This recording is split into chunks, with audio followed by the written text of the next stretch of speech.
Hi guys, Blackbox here. Welcome to another video. The topic today is touch and go training. I've been getting a lot of requests for this, and so here you go. So before we jump into the cockpit, let's have a look at the general pattern that is used in touch and go training. Let's just concentrate on the part where it says after touchdown.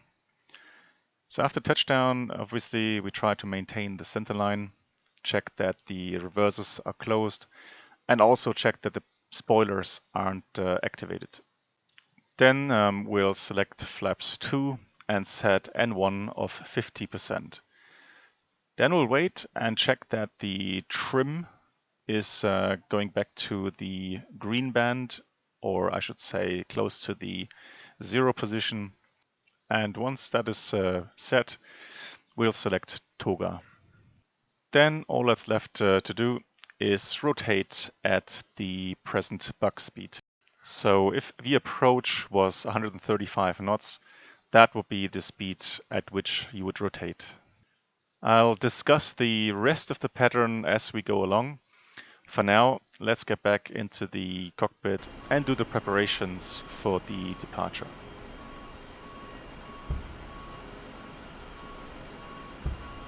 So as you can see, we're at the beautiful airport of Linz in Austria. I've chosen this airport because the surroundings are pretty flat and the airport has an elevation of 1,000 feet above mean sea level. So let's set up the FMS for the pattern, and we'll put in Linz as the from and also the to airport. Then we'll put in a call sign, cost index, anyhow 20, 15, anything will do. And then we have a pattern altitude of 1500 above ground, which makes it 2500 feet above mean sea level. For the patterns, we'll select, say, 5 tons block fuel. So we're having about 54 tons of takeoff weight. Make sure you have a medium value, not too light and not too heavy. So we'll select runway 26 for departure. Important thing, no departure route. And for arrival, we'll scroll down all the way. Just take the runway 26 and then we have no via and no star. So no need to put in a route. If you do it like I've just done, you'll get a nice extended center line for runway 26. So let's set the performance page. Pretty much standard, except the fact that you have to select flaps 2 for takeoff. And that way you will get the correct speeds for V1, VR and V2, which will be the same throughout the whole pattern. Then I'll just put in a thrust reduction and acceleration height 1000 feet above ground, and the engine out will leave at 2500 feet.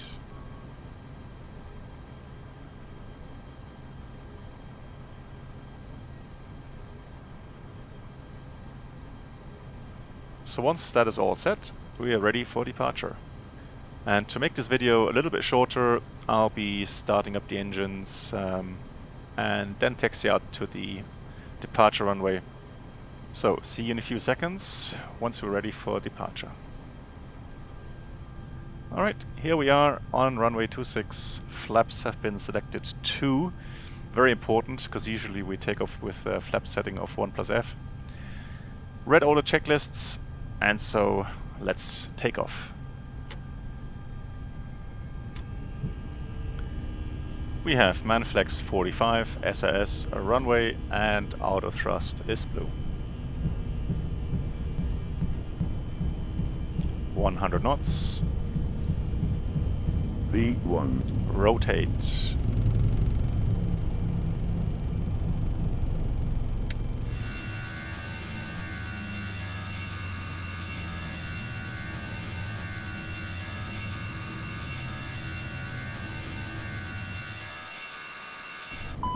So passing 1000 feet above airport elevation, we'll select manual thrust, and we'll select a thrust N1 of about 55 to 60%. And that is in order to maintain a speed of approximately 30 knots above the approach speed. Also switch off the flight directors and then press the heading track button to get the bird displayed on the primary flight display.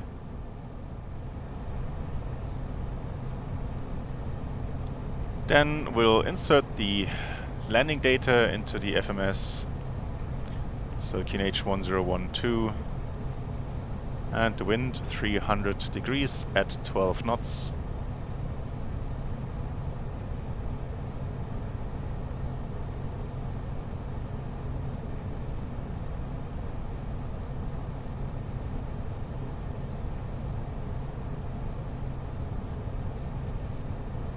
And a temperature of 22 degrees Celsius. No need to put in a minimum because we're doing visual approaches, and so we are all set. Now we're just reaching the downwind, and the downwind track should be around 083 degrees. As always when flying visual approaches, if you set the navigation display to the compass rows, i.e. if you select nav, then you'll have a 2.5 mile inner circle, and if you place the runway exactly on those 2.5 miles, you have a very good offset position for the visual approach. So a beam the threshold will start the chrono and then use manage speed and let the aircraft slowly decelerate. Outbound timing, it's the same as always. For each 100 feet above the ground, you multiply it by 3, and so in this case we're getting 45 seconds outbound time minus the tailwind component, which is about 9 knots, and so to make it easy we'll select 35 seconds to start the base turn. Time elapsed, selecting gear down and turning base.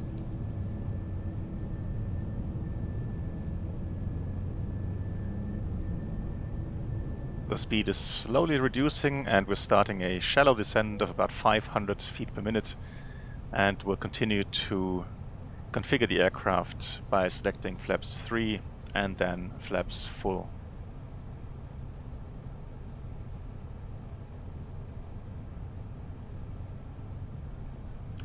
Alright, reaching the base heading, setting wings level, have a look out the left side window, and we can see that we're pretty much on path, so we'll adjust the descent rate a little bit in order to maintain the 3-degree glide path. Now we're just trying to judge when to start the turn to final. 1000.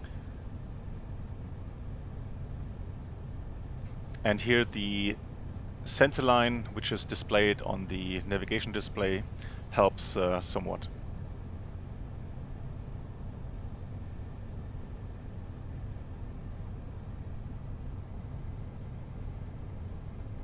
So we see the PAPI lights are a little bit low, so we'll make the adjustment now, reduce the descent rate, try to get on center line and stabilized on the correct path.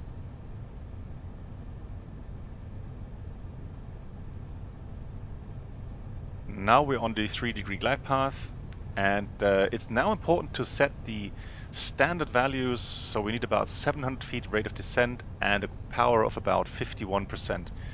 These are the proper values for the final approach, and so try to remember them. That will help you to stabilize a lot better on the final approach. Of course, these values aren't fixed. You will have to vary the power around that base value and also the descent rate. And so once you're back on the correct path and speed, you can reset those basic values, and that helps a lot for a stabilized approach. Now we're just concentrating on keeping the touchdown zone stabilized in a certain part of the windshield. 50, 40, 30, 20, just a little bit of brake here. And touchdown in a touchdown zone. And like we said, 50% power, setting flaps 2. Then have a look at the trim, make sure it's resetting to around about 0. And then we select toga power. Already at bug speed, and so we rotate. Positive climb, gear up.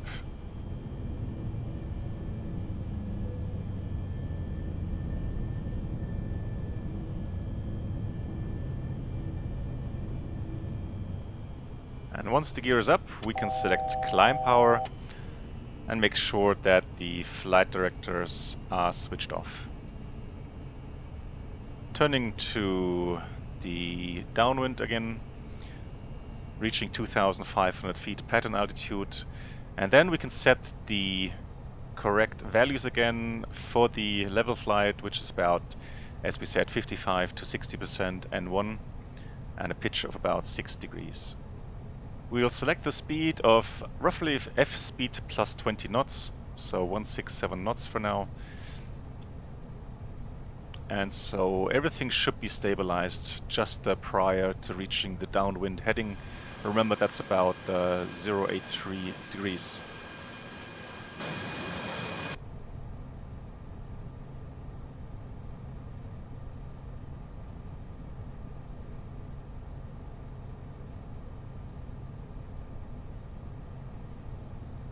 Reaching downwind, try to remember to reset the chrono so that we can start the timer again once we are abeam the threshold.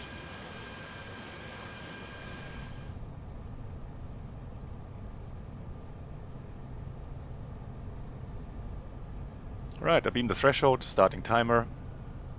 Reducing the thrust to about 45%, maybe even 40%, and let the aircraft decelerate. Now, unfortunately, the MCDU in the FSLabs A320-X is a little bit bugged when it comes to touch and goes.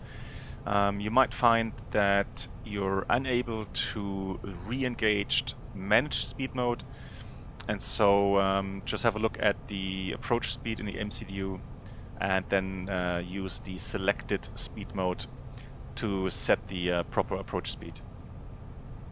35 seconds passed again, gear down, turning to base.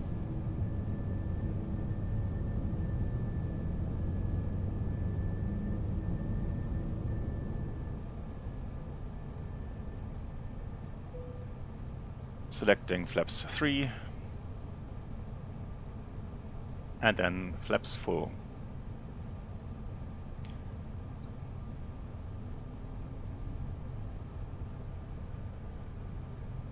Stabilizing on the approach speed, shallow descent on base. Have a look out the left hand side windows. Yeah, approaching the correct glide path.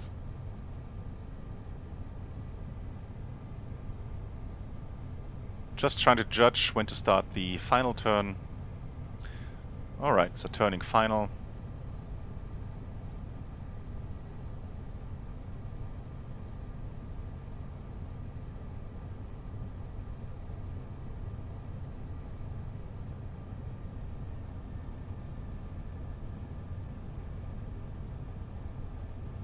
Now don't worry if you overshoot a little bit, like I have just done here.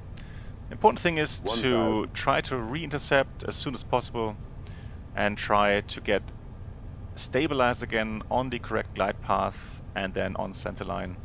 And remember, once that is the case, set the standard values again, 52, 51% of power and a descent rate of about 700 feet a minute for today's conditions. So again, checking that the spoilers are not armed and no auto brake selected.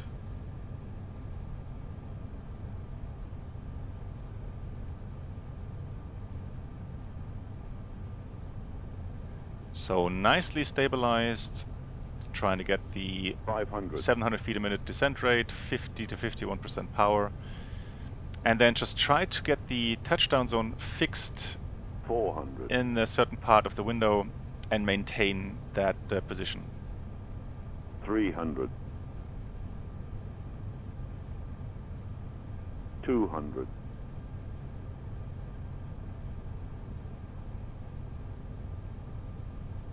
100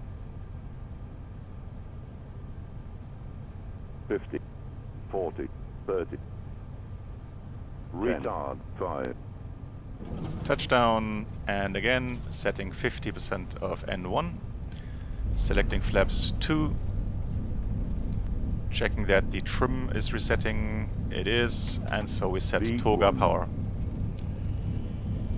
Reaching bug speed, rotate. Positive climb, gear up.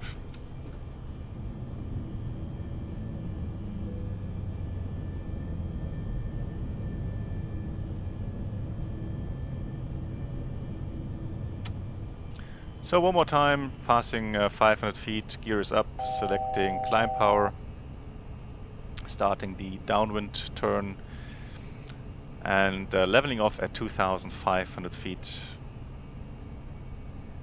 And remember, once we reach 2,500 feet pattern altitude, select the N1 again, 60%, roundabout 55 to 60%. Pitch should be around 6 degrees, as always. And then we'll try to maintain a speed of F speed plus 20 knots. It doesn't have to be exact, that value, but that just helps you to stabilize the aircraft a little bit better. And one more tip in the A320. The thrust setting should be equal to roughly about the gross weight. So for example, if you're weighing 60 tons, then the thrust should be around 60% N1.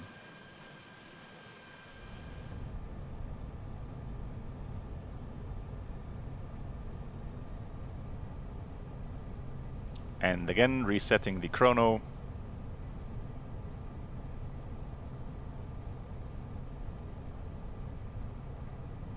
Nice offset of 2.5 miles, so everything's stabilized.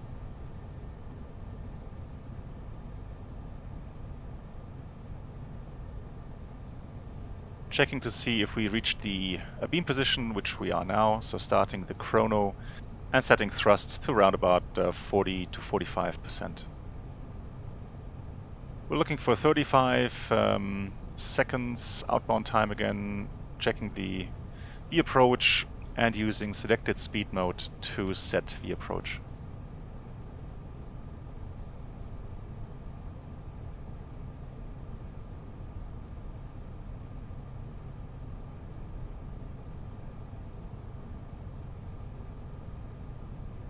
"35 seconds have passed, gear down, and turning base."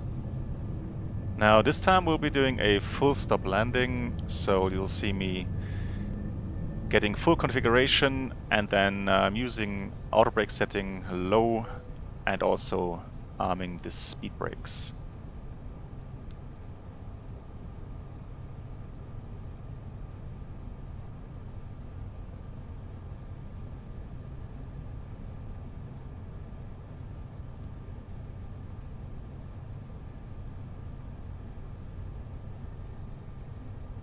Right, on base, and we'll check the path again, looks good.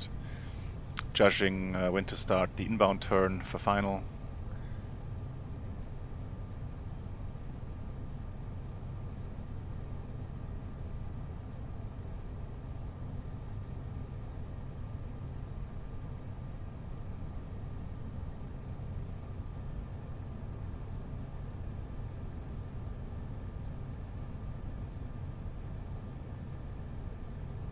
$1,000.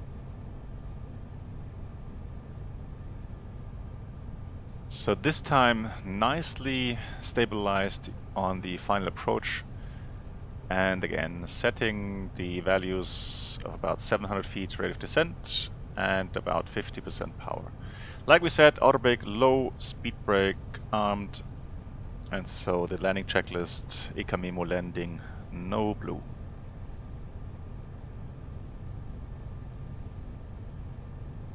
And again, have a look at the touchdown zone, and once you're on path, try to keep that position in the windshield. 500. If you do that, you'll find that your approaches will get a lot more stabilized. 400. 300. 200.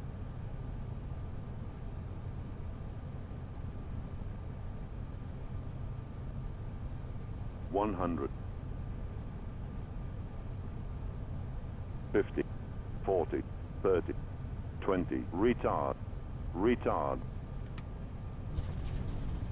And a nice touchdown, spoilers, reverse green, and decel indicated on the auto brake setting. Alright, that's it. That's how you do touch and go training in the FSLabs A320-X. I do hope you have enjoyed this video. And if you have some questions, comments, post them in the section below. Also in the comment section below you'll find a link to my Dropbox account where you can actually download the pattern that I've showed you here for the touch and go training. And so I'll see you in the next video. Until then, as always, happy landings.